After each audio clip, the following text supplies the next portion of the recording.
नमस्कार। BSc part 1 physics paper second wave and oscillations में हम सरल आवर्त गति को समझ चुके हैं। सरल आवर्त गति क्या होती है, किस प्रकार की समीकरण की इससे पहचान होगी और इसके अनेक उदाहरण हमने समझे। तत्पश्चात हमने कपल्ड ऑसिलेटर का स्टडी किया, एन कपल्ड ऑसिलेटर का स्टडी किया। तो हम ये कल्पना कर सकते हैं कि यदि सरल आवर्त गति हो रही है और आदर्श अवस्था है, सरल आवर्त गति के लिए जो भी आदर्श अवस्था की हमने कल्पना की है, अगर वह पूरी होती है तो दोलक हमेशा दोलन करता हुआ हमको मिलेगा। Oscillator would always oscillate having constant amplitude as well as energy and there will be no energy loss। परंतु व्यवहारिक रूप में हम क्या देखते हैं, यथार्थ में क्या होता है? यथार्थ में ये होता है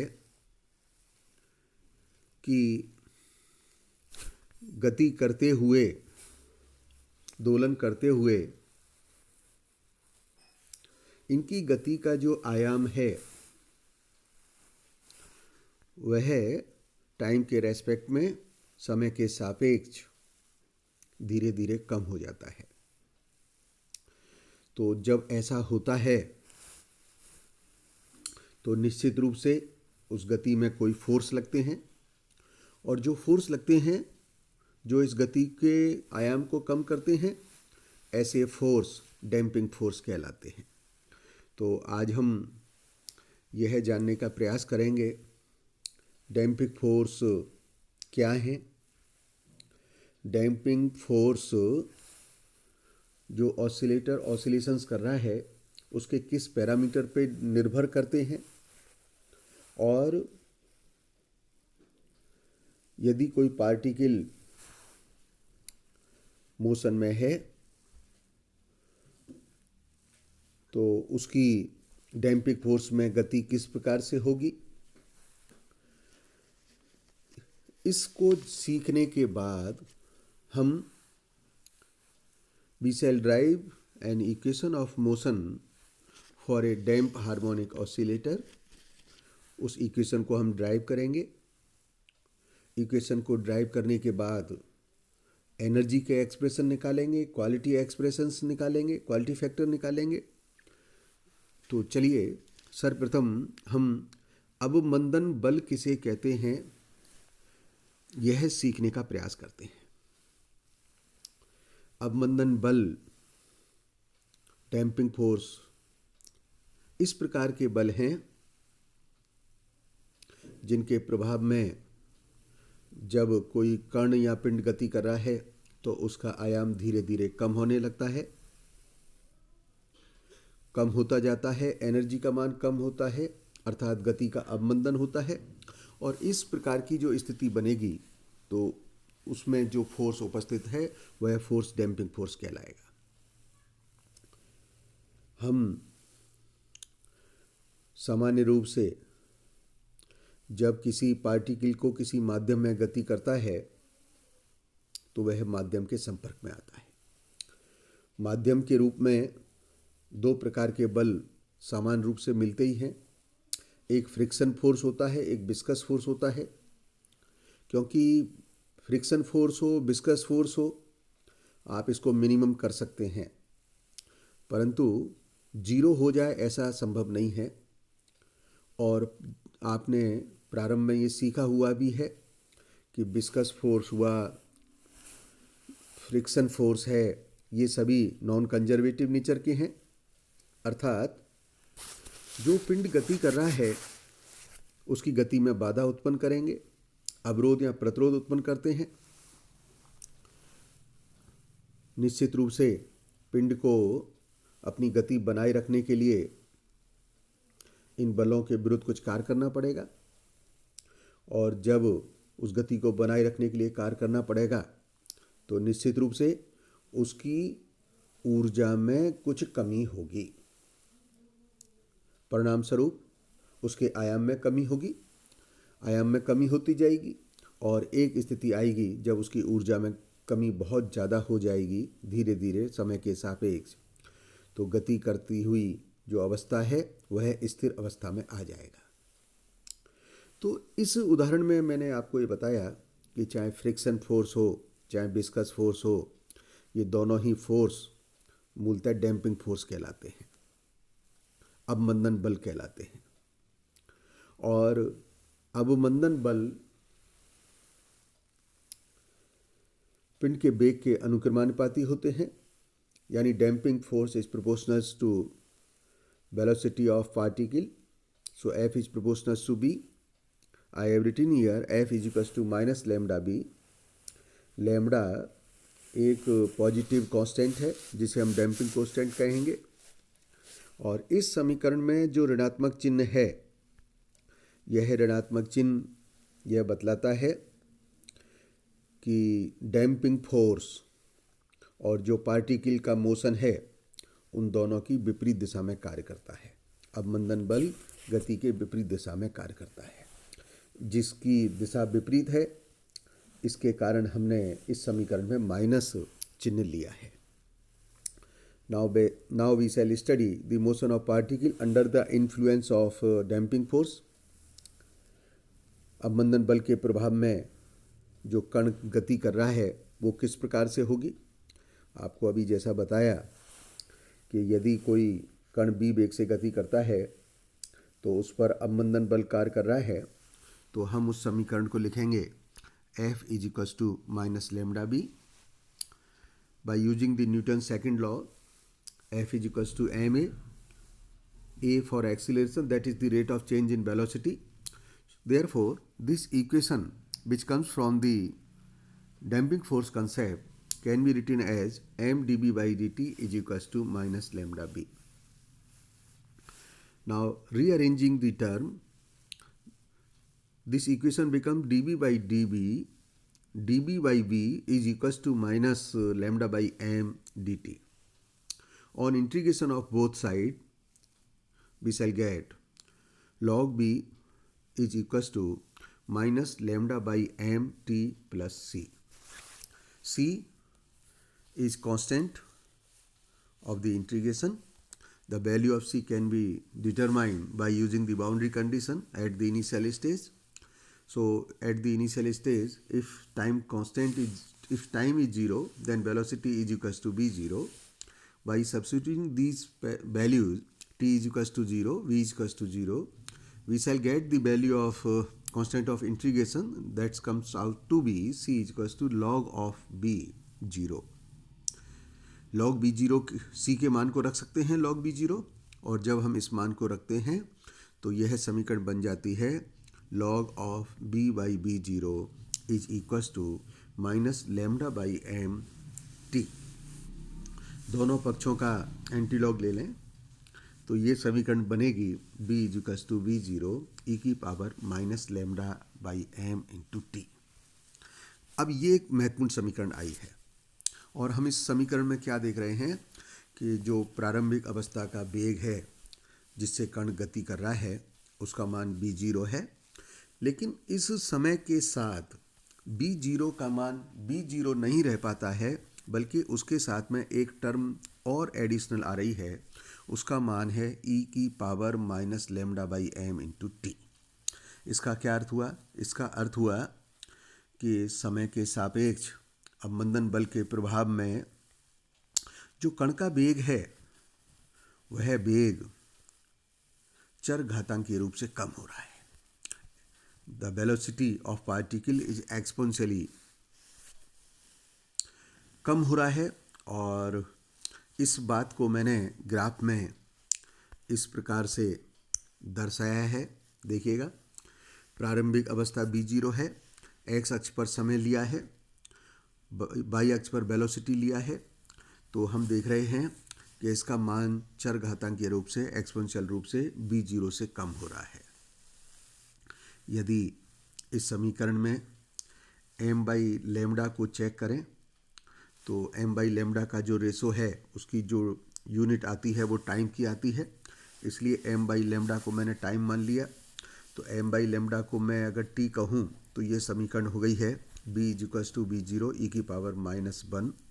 Therefore, velocity of particle which moves under the influence of damping force become b0 by e.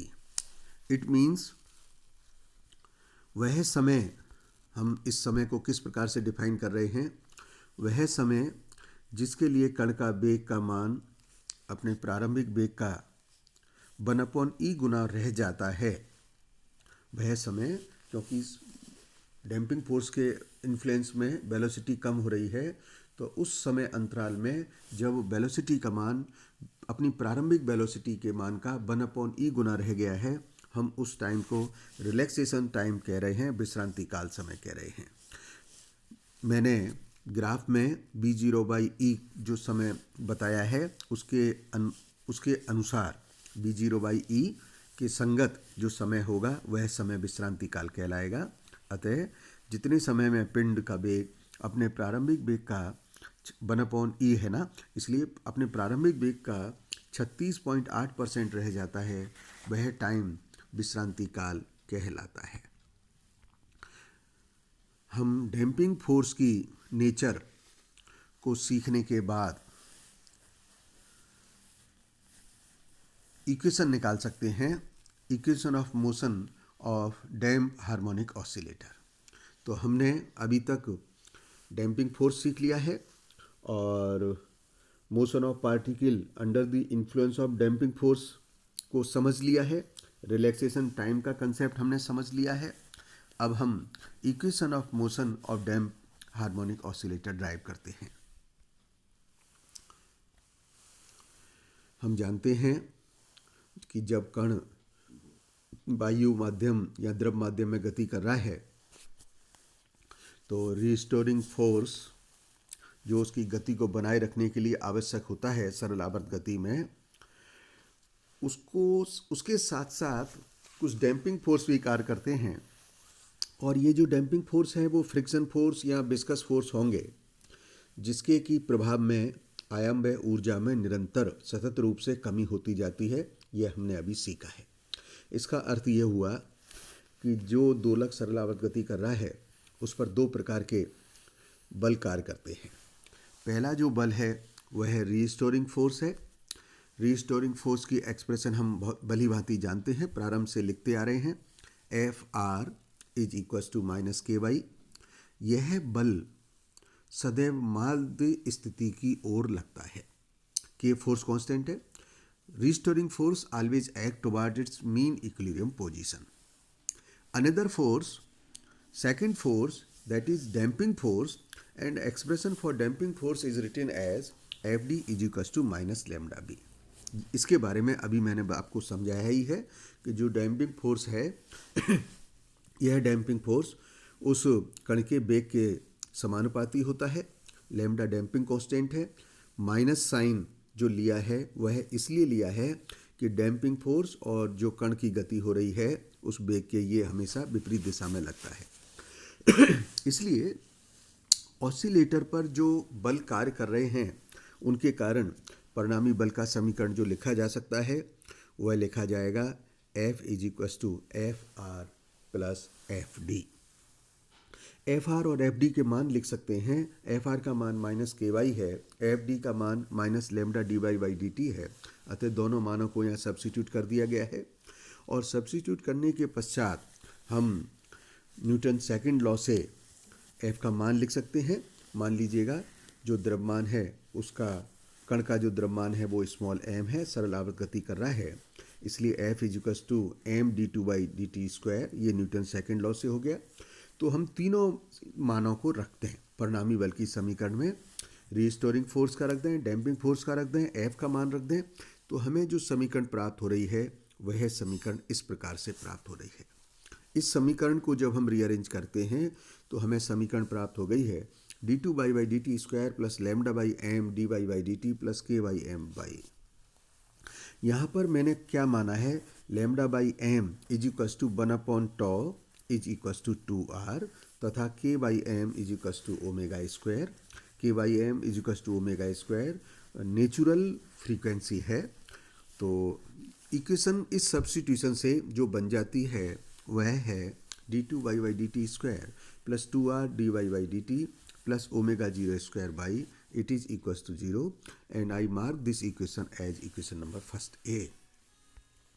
Okay, यहाँ पर जो टॉ है वह रिलैक्सेशन टाइम है, आर डैम्पिंग कांस्टेंट है। अब जो ये इक्वेशन नंबर 1 आई है, हम इस इक्वेशन को सॉल्व करने का प्रयास करते हैं। हम इसको सॉल्व करने के लिए किसी समय पर विस्थापन को इस प्रकार से डिफाइन करते हैं, बाई इज इक्वस टू ई की पावर अल्फा टी। तो बाई इज इक्वस टू ई की पावर अल्फा टी मानने के बाद उस समीकरण से उसका प्रथम first derivative, second differentiation coefficient दोनों ज्ञात करके इस समीकरण में सब्स्टिट्यूट करते हैं।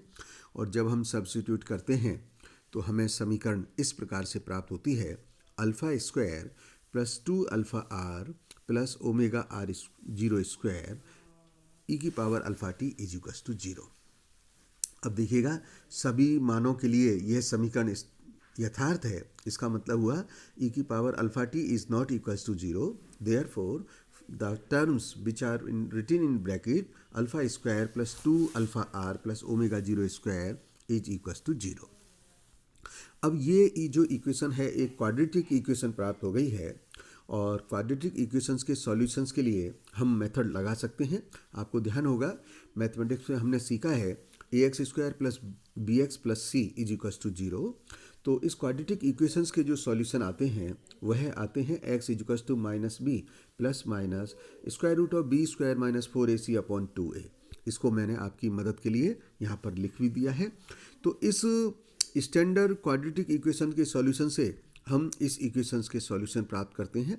सॉल्यूशन निश्चित रूप से दो प्राप्त होंगे।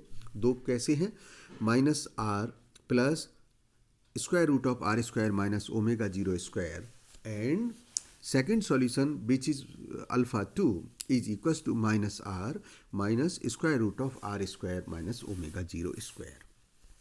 तो समीकरण जो फर्स्ट ए हमने निकाली है जो डैम्पिंग फोर्स के लिए है, उस समीकरण का हल के लिए हमने by equals to E alpha T माना और उससे हमने दो सॉल्यूशन अल्फा 1 और अल्फा 2 निकाल लिए हैं।